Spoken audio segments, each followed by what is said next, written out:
Okay. Assalamu alaikum. May Allah peace, mercy and blessings be all upon you. Well, I would like to talk about myself. My name is Amri Fayed Al-Kabid. I read in class 4 at PTI Experimental School.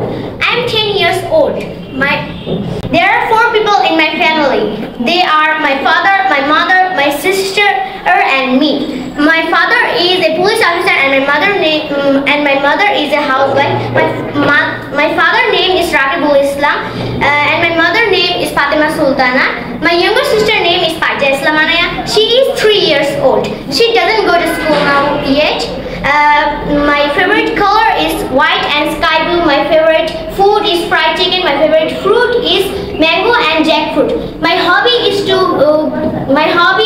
reading and drawing and coloring. My aim is to be a scientist. I am very pleased to introduce myself before you. Thank you all. Bye.